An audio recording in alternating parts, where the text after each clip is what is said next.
Hi Gemini, welcome po sa ating channel. At ito ang inyong Monthly Tarot reading for February 2025. Please be reminded kung naka-resonate kayo, comment down. Kung hindi kayo naka-resonate, ibigay na po sa iba ka sa channel reading po ito. This is for you Gemini ngayong February 2025.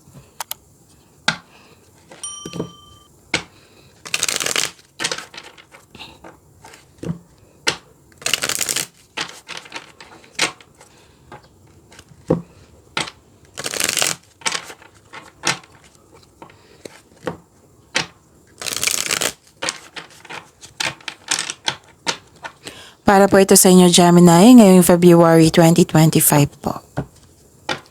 Maraming salamat po sa inyong patuloy na suporta at maraming salamat din po sa mga hindi nag-skip ng ads. Gamitin ang reading na ito bilang kabayan lamang.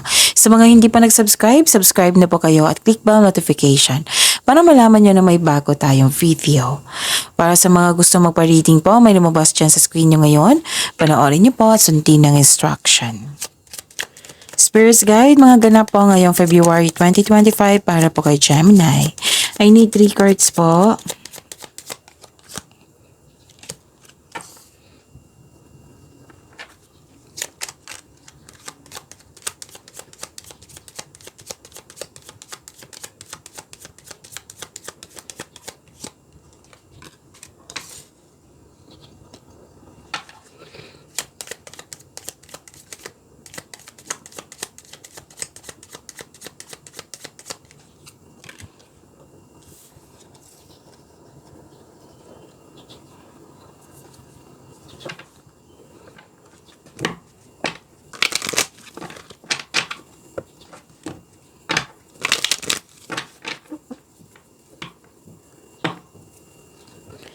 Spirits guys, Angels, Archangels, Guardian Angels, message po para kay Gemini ngayong February 2025. I need 2 cards po.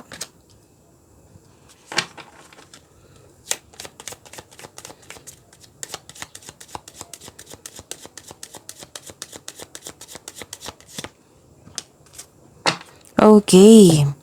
Gemini, ngayong February 2025. Wow, ang ganda nito, Gemini. Nakita ko dito na nagkaroon po ng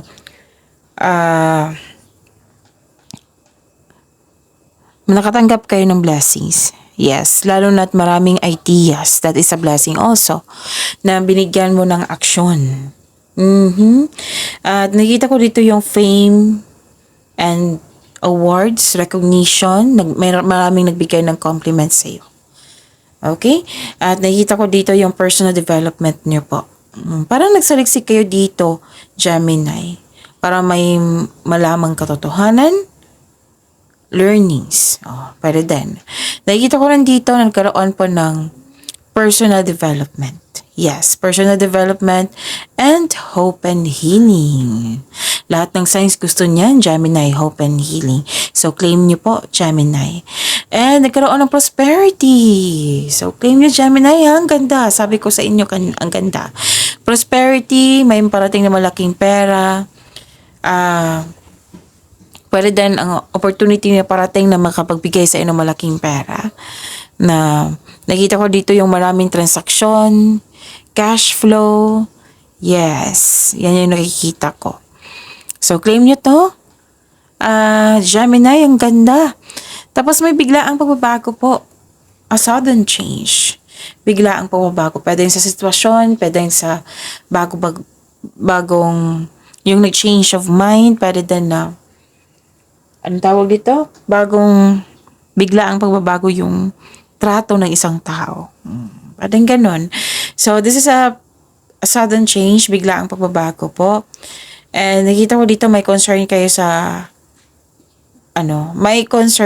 isang tao na mataas ang ego, mahirap kausap or sobrang stricto.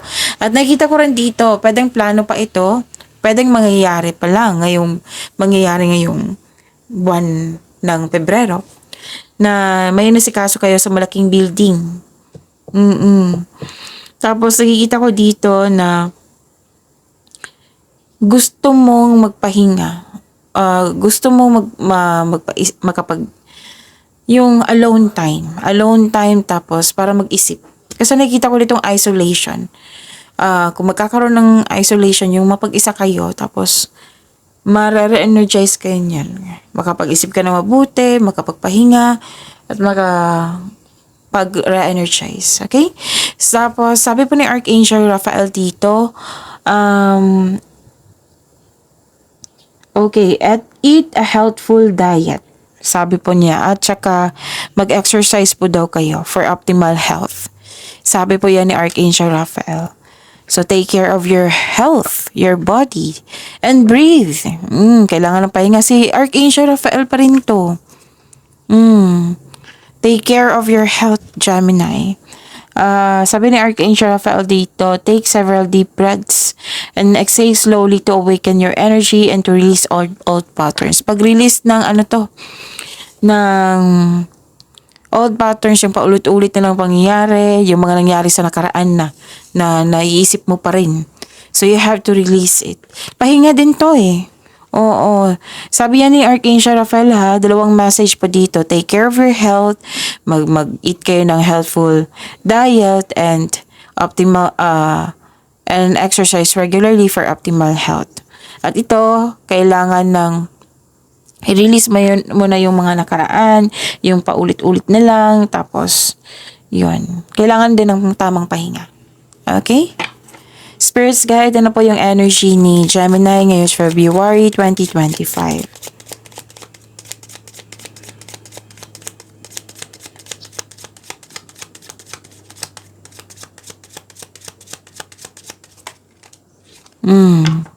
I think dalawa to. Okay, unahin natin ito kasi una siyang lumabas. Okay, kung may narinig kayo or may nakita kayong repeating message, meaning to say, pinupush ng cards nyo yan para bigyan ng atensyon. Kung maaari po, bigyan nyo po ng solusyon at aksyon. Remember, Gemini, at the end of the day, alam mo na ikaw lang taong may kakayahan at responsable na gumawa ng sarili mong katotohanan at kinabukasan. So, ano yung energy ni Gemini? Ano ito? Okay. Nakita ko dito na nagkaroon po ng wealth and generosity. Wow, ang ganda naman. May prosperity dito, cash flow dito, maraming transaction. May wealth and generosity din dito. So, nakita ko yung pag-uugali mo dito, Gemini. Masahan, mahusay sa buhay, na mahilig magbigay ng tulong, lalo na sa pinansyal. Nakita ko nga dito na most of you, negosyante or nasa posisyon or boss, or doing it alone. Yung matatapos mo yung trabaho mo na alone. Solong-solo mo. Pwede ganun.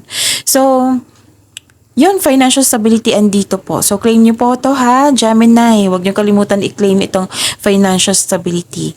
So, pwede din yung dumating na opportunity na sinabi ko sa oracle cards nyo.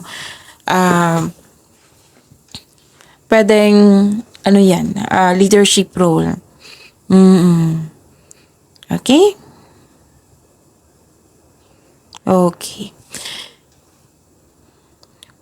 Nakita ko dito na nag-advise po kayo, nagbigay ng advice sa isang tao para kung paano i-handle yung money. Yes, may ikausap ka dito at nagbigay ka ng advice kung paano i-handle niya yung money. Yan nakikita ko. And you're taking action towards your goal. Basta na-handle mo yung leadership role mo, or it might be na may natanggap kayong leadership role, tapos may kausap kayo na sinabihan mo siya on how to handle sa kanyang pera. Ganon. And you're taking action towards your goal. Nakita ko dito yung pagtaas ng tagumpay mo sa kaperahan, at katatagan na inasa yung kamay na. Actually, may kasosyo dito, Gemini, or may parating sa inyo or nakasosyo, or magbibigay siya ng puhunan. Magbibigay siya ng puhunan upang tulungan ka sa pagkamit ng iyong layunin. So, claim nyo yan. Sa mga nagbabalak ng negosyo dito, okay, claim nyo tong partnership na ito or yung taong magbibigay ng puhunan sa iyo. Okay, so financial stability, nakikita ko dito at sobrang generous nyo. Kasi marami kayong natanggap na blessings eh. Tapos, hindi na ako magtaka niyan kasi si Gemini is matulungin, very generous. Oo, hindi yan magdadalawang isip na tumulong sa kapwa, lalo na sa kanyang pamilya. Okay, ano pa?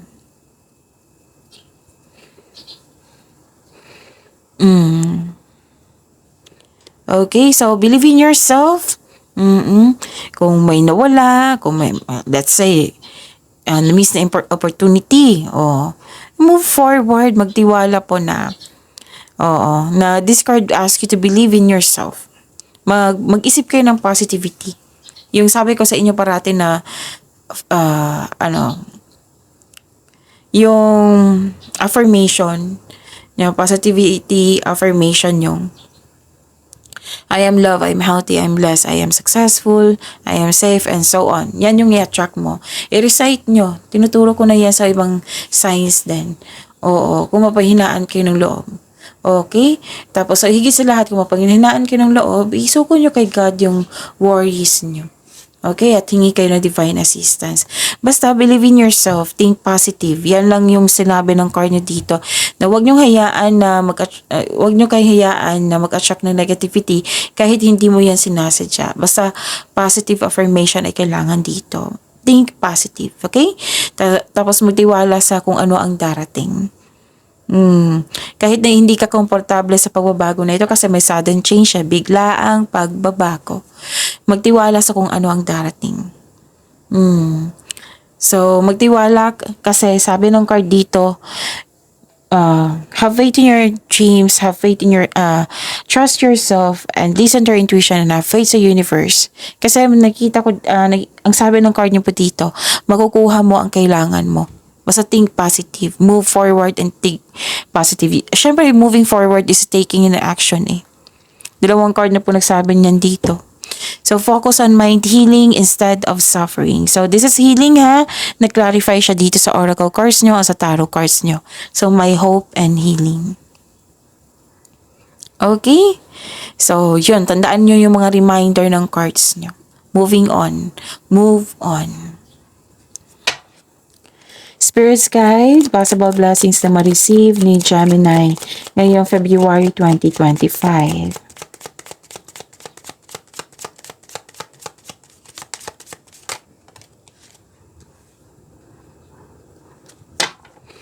And the clarification of this card po.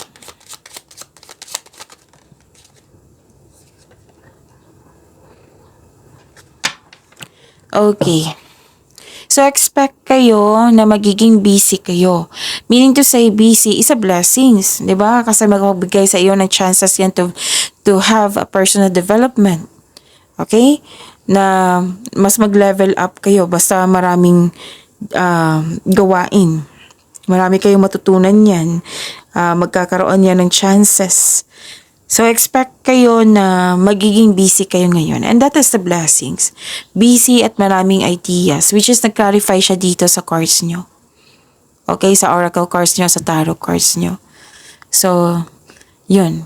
Yeah. For example, marami kayong customer, orders, kliyente, projects. Yan yung sabi ng card dito na, pero ano dito hindi ka nagmamadali. Hindi ka nagmamadali. Yung relax ka lang kasi may time management. Hindi ka nagmamadali. You don't rush things na, yun na, may planado lahat. You're slowing down. Nagbigay ka din ng mahabang pasensya. Okay? Tapos, okay. Actually, parang ano dito hindi siya parang, may nakita kong delay.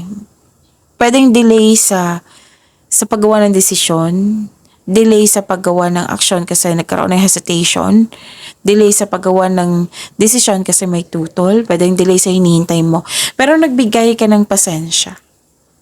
Kasi nga, let's say, marami kayong gawain, so matagal siyang matapos. Oh. Kasi nga marami. Tapos may ano yan may sabi ang card nyo dito na itong delay nito is divinely time. Kasi gusto mo iparealize, ipa-learn sa'yo ang universe. Itong journey mo sa February na puno ng trabaho, puno ng ideas at trabaho, sinamahan mo ng action.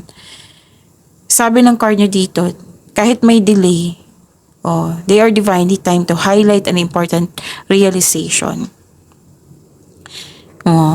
Puro pag-iisip ka dito So far, wala pa naman ako nakikitang overthinking. Sabi lang ng card dito na itong pangyayari dito sa February na magiging busy kayo, na maraming ganap, may makukuha kang learnings dyan na may ipaparealize si universe sa iyo. At may learning journey sa ngayong February 2025. Okay? So, yun. Make yourself busy. Tama tong gagawin mo na slow down lang, mag-relax, be calm at maging balanse. Healing din to Tatlong card na po nagsabi dito na nagkaroon ng mensahes regarding sa healing. Okay, so this is a repeating message. Kung napahinaan kayo ng loob ngayon or may problema kayo sa inyong health or nabibikitan kayo, na nahihirapan. So, sa February ngayong February 2025, magkakaroon siya ng healing. Okay? And this is recovery. And you're healing yourself. Nag-move forward kayo. Puro moving on to. Kahit may na-disappoint ka, gumagawa ka ng paraan to move forward para magkaroon ng recovery. So, meaning to say, tinutulungan mo yung sarili mo, Gemini. Okay? So, yun. Tamang-tama to sa sinabi ni Archangel Raphael dito na take care of your health and let go of the past. Okay? Let go of yung paulit-ulit na lang nangyari. I-avoid nyo po daw yung you should avoid bringing your fear of heartbreak into a new situation. Bigyan po daw ng pagkakataon ng inyong sarili. Basta claim this hope and healing. Okay? So, yun. This card tells you to accept and free yourself. Pagalingin at palayain ang sarili. Okay? It might be hindi ka komportable sa pagbabago. Pero nakikita ko dito na tinulungan mo yung sarili mo na to make change, to heal yourself, para magkaroon ng healing, para magkaroon ng pagbabago. Okay, so yun. Spirits Guide challenges na ma-overcome ni Gemini ngayong February 2025. Ma-overcome po ito ha. At least alam niyo kung ano yung mga challenges na ma-encounter nyo. Mabigyan nyo ng agarang solusyon or action. And the clarification of this card po.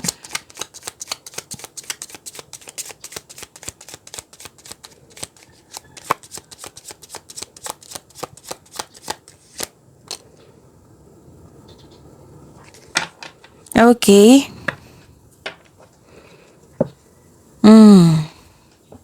So, ano yung challenges na ma-overcome? Maraming salamat po sa patuloy na tiwala at suporta sa ating channel. At maraming salamat din po sa mga hindi nag-skip ng ads. Lumabas nga dito sa energy nyo, di ba sabi ko sa inyo na maaring nagkaroon ng delay kasi nagkaroon ng hesitation to take in action. Or nagkaroon ng delay kasi may tutol. Lumabas nga siya dito sa challenges nyo. Pero ma-overcome nyo to. Okay? And yes, you felt disappointed sa mga nangyari. Sa mga nangyaring delay, nagkaroon ng hesitation para gawin o gawa ng action yung plano mo, proyekto. Marahil, dalawang card na po nagsabi dito na nagbabalanse kayo. Pinag-isipan mo ng mabuti kung karapat-dapat ba. Naghahanap ka ng timing Oo, siguro nabigo ka na noon, kaya ngayon, pinag-isipan mo ng mabuti kung karapat-dapat pa. Nagkaroon din ng pagpaplano. Sinusiguro mo. Okay? Kaya pala. You're into pa sa comfort zone. Ayaw mong lumabas sa comfort zone. Hindi siya sa ayaw. Nahihirapan kang lumabas sa comfort zone mo. Kasi comfort siya eh. Oh, 'di ba? From the word itself, comfort, nahihirapan ka. So, naunawaan ko, Gemini. Pero ang sabi dito, you have to move forward para magkaroon ng pagbabago, para magkaroon ng growth and expansion. So, you have to be confident, magkaroon ng mahabang pasensya. At binigay mo naman dito. Nakikita ko dito sa energy at sa blessings nyo na nagbigay ka ng pasensya talaga. Tinulungan mo yung sarili mo. Okay? So, alam niyo naman, sa labas ng comfort zone, may success. Walang success sa loob ng comfort zone. If you're serious about your growth, then do it. Siyempre, kasama na yan ng konkretong plano. Okay? So, yun. Ano pa? Nagbabalanse ka talaga dito. 2 card na po nagsapin yan. Na, tama ba ito? Basta sinusiguro mo kung karapat-dapat pa. Naghihintay nga kayo dito. Yes, naghihintay to eh. This is waiting, may sacrifice, may 2 card talaga. Nag-highlight dito, hesitation. If mag-go ka ba or hindi. Basta may hesitation dyan. Kaya nga nagkaroon ng delay. Kasi nagkaroon kayo ng hesitation. Pero, yung question ang tanong natin sa course nyo is, kung ano yung ma-overcome nyo. Ma-overcome nyo yan. Don't worry. Okay? So, try to invest your time wisely while you wait. Take time to reflect and surrender to the present moment as fully as you can. Okay? Okay, so pag-imanin niyo po yung blessings na binigay sa inyo, Gemini. See you tomorrow. Please like, subscribe, and click po button for notification para updated po kayo sa daily tarot reading natin. Maraming salamat po.